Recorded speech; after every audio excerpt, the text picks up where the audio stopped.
I'd like to tell you about the strangest secret in the world. Some years ago, the late Nobel Prize-winning Dr. Albert Schweitzer was being interviewed in London, and a reporter asked him, "Doctor, what's wrong with men today?" And the great doctor was silent a moment, and then he said, "Men simply don't think." It's about this that I want to talk with you. We live today in a golden age. This is an era that man has looked forward to, dreamed of, and worked toward for thousands of years. But since it's here, we pretty well take it for granted. We in America are particularly fortunate to live in the richest land that ever existed on the face of the earth, a land of abundant opportunity for everyone. But do you know what happens? Well, let's take 100 men who start even at the age of 25. Do you have any idea what will happen to those men by the time they're 65? These 100 men who all start even at the age of 25 believe they're going to be successful. If you ask any one of these men if he wanted to be a success, he'd tell you he did. And you'd notice that he was eager toward life, that there was a certain sparkle to his eye, an erectness to his carriage, and life seemed like a pretty interesting adventure to him. But by the time they're 65, 1 will be rich. 4 will be financially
believe that their lives are shaped by circumstances, by things that happen to them, by exterior forces. They're outer-directed people.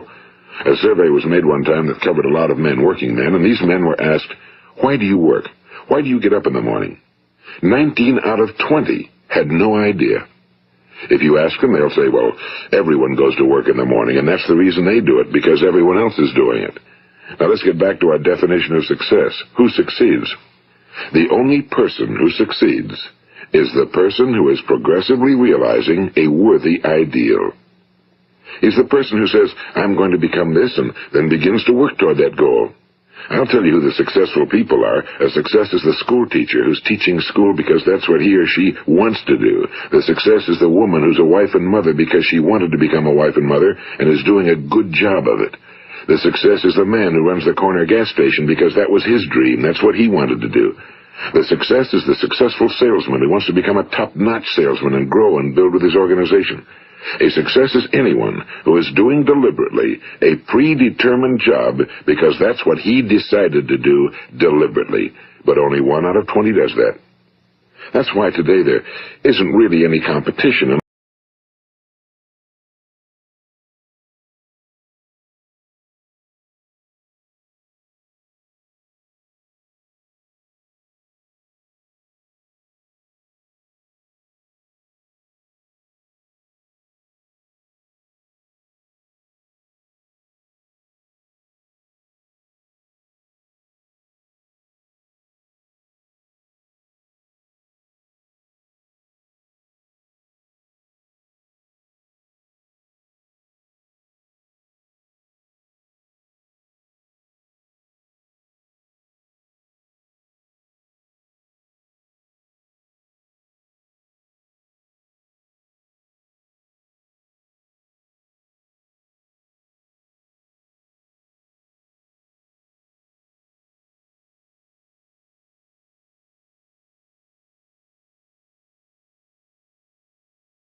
and they reward those men. The sky's the limit for them.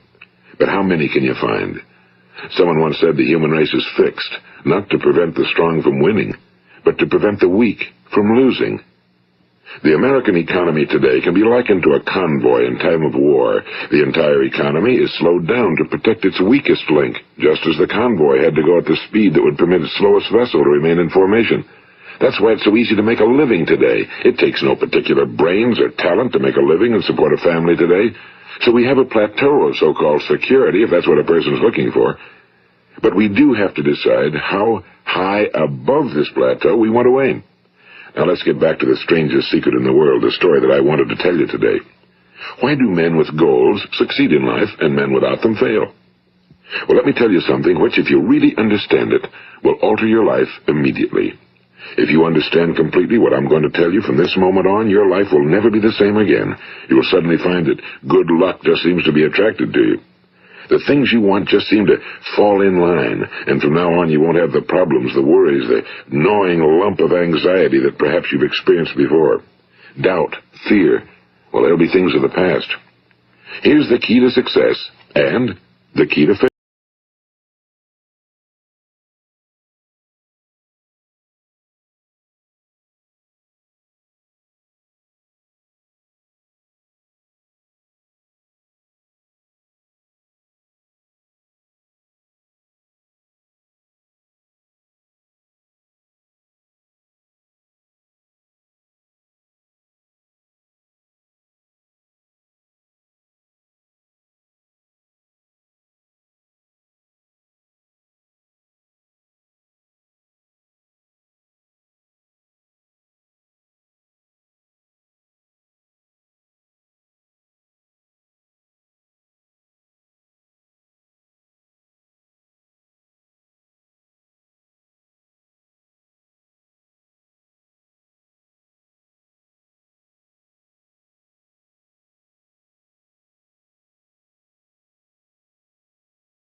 This is one of the greatest laws in the universe. Fervently do I wish I had discovered it as a very young man. It dawned upon me much later in life, and I found it to be one of the greatest, if not my greatest discovery outside of my relationship to God. The great law, briefly and simply stated, is that if you think in negative terms, you will get negative results. If you think in positive terms, you will achieve positive results. That is the simple fact, he went on to say, which is at the basis of an astonishing law of prosperity and success. In 3 words, believe and succeed. William Shakespeare put it this way: our doubts are traitors and make us lose the good we oft might win by fearing to attempt. George Bernard Shaw said, people are always blaming their circumstances for what they are. I don't believe in circumstances. The people who get on in this world are the people who get up and look for the circumstances they want, and if they can't find them, make them. Well, it's pretty apparent, isn't it? And every person who discovered this for a while believed that he was the first one to work it out. We become what we think about. Now, it stands to reason that a person who's thinking about a concrete and worthwhile goal is going to reach it, because that's what he's thinking about, and we become what we think about. Conversely, the man who has no goal, who doesn't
If that's true, why don't people use their minds more?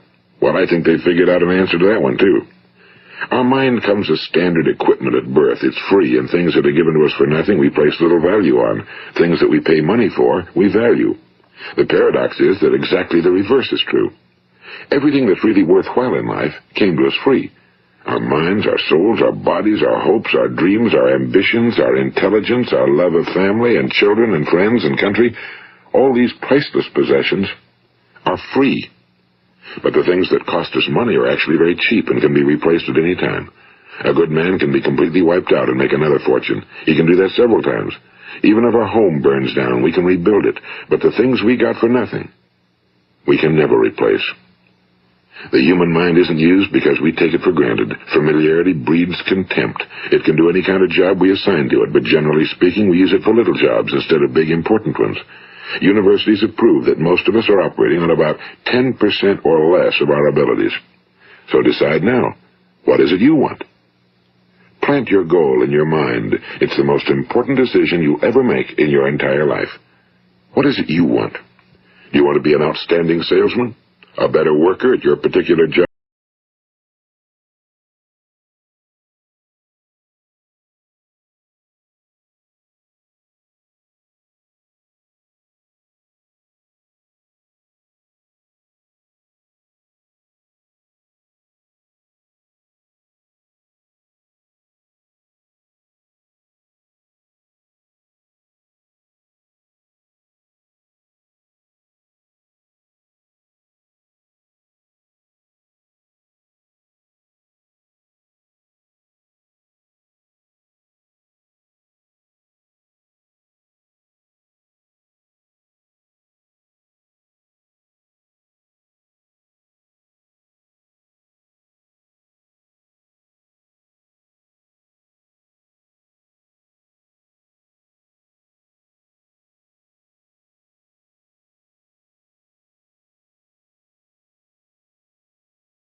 You're sitting at the controls of such a vast source of energy. Are you going to sit back and fold your arms and let it run itself into a ditch? Or are you going to keep both hands firmly on the wheel and control and direct this power to a specific, worthwhile purpose? It's up to you. You're in the driver's seat. You see, the very law that gives us success is a two-edged sword. We must control our thinking. The same rule that can lead a man to a life of success, wealth, happiness, and all the things he ever dreamed of for himself and his family. That very same law can lead him into the gutter. It's all in how he uses it, for good or for bad. This is the strangest secret in the world. Now, why do I say it's strange, and why do I call it a secret? Actually, it isn't a secret at all. It was first promulgated by some of the earliest wise men, and it appears again and again throughout the Bible, but very few people have learned it, understand it. That's why it's strange, and why for some equally strange reason it virtually remains a secret. I believe that you could go out and walk down the main street of your town and ask one man after another what the secret of success is, and you probably wouldn't run into one man in a month who could tell you. Now, this information is enormously valuable to us if we really understand it and apply it. It's valuable to us not only for our own lives, but the lives of those around us, our family.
And remember that each of us succeeds to the extent of his ability to sell.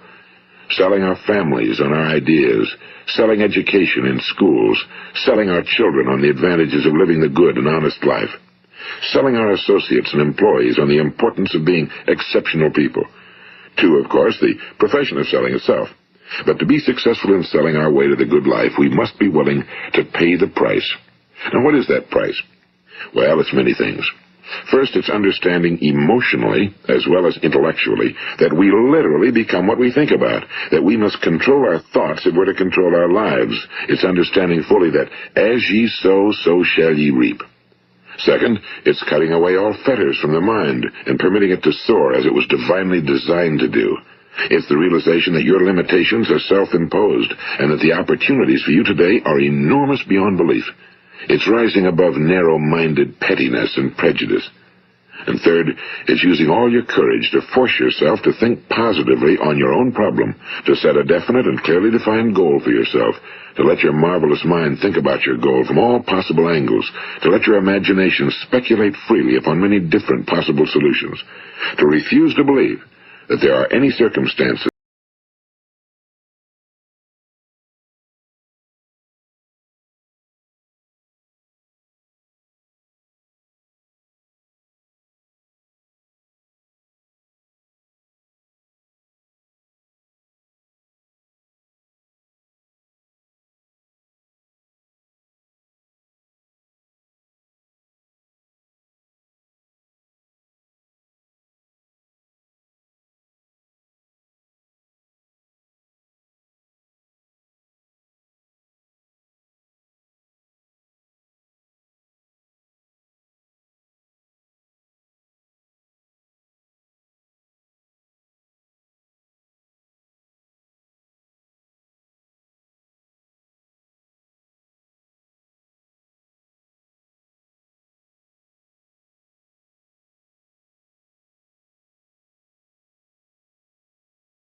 as you look at it, remember that you must become what you think about, and since you're thinking about your goal, you realize that soon it will be yours. In fact, it's yours really the moment you write it down and begin to think about it. Look at the abundance all around you as you go about your daily business. You have as much right to this abundance as any other living creature. It's yours for the asking. Now we come to the difficult part. Difficult because it means the formation of what is probably a brand new habit, and new habits are not easily formed. Once formed, however, it will follow you for the rest of your life. Stop thinking about what it is you fear. Each time a fearful or negative thought comes into your consciousness, replace it with a mental picture of your positive and worthwhile goal. And there'll come times when you'll feel like giving up. It's easier for a human being to think negatively than positively. That's why only 5% are successful. You must begin now to place yourself in that group. For 30 days, you must take control of your mind. It will think about only what you permit it to think about. Each day for this 30-day test, do more than you have to do. In addition to maintaining a cheerful, positive outlook, give of yourself more than you've ever done before. Do this knowing that your returns in life must be in direct proportion to what you give. The moment you decide on a goal to work toward, you're immediately a success.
Now, you make your test for 30 full days. Don't start your test until you've made up your mind to stick with it. You see, by being persistent, you're demonstrating faith. Persistence is simply another word for faith. If you didn't have faith, you'd never persist.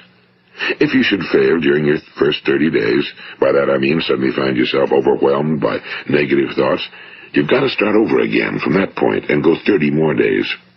Gradually, your new habit will form until you find yourself one of that wonderful minority to whom virtually nothing is impossible. And don't forget the card. It's vitally important as you begin this new way of living.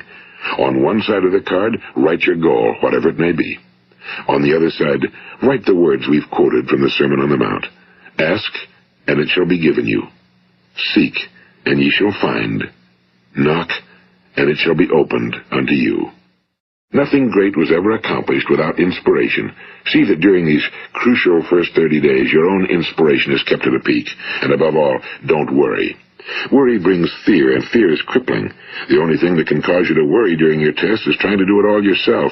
Know that all you have to do is hold your goal before you. Everything else will take care of itself. Remember also to keep calm and cheerful. Don't let petty things annoy you.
Dream, create.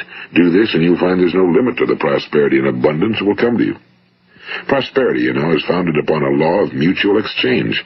Any person who contributes to prosperity must prosper in turn himself. Sometimes the return will not come from those you serve, but it must come to you from someplace, because that's the law. For every action, there is an equal and opposite reaction. As you go daily through your 30-day test period, remember that your success will always be measured by the quality and quantity of service you render, and money is a yardstick for measuring this service. No man can get rich himself unless he enriches others. Now, there are no exceptions to a law. You can drive down any street in America and from your car estimate the service that's being rendered by the people living on that street. Had you ever thought of this yardstick before? It's interesting. Some, like ministers and priests and other devoted people, measure their returns in the realm of the spiritual, but again, their returns are equal to their service. Once this law is fully understood, any thinking person can tell his own fortune. If he wants more, he must be of more service to those from whom he receives his return. If he wants less, he has only to reduce his service. This is the price you must pay for what you want.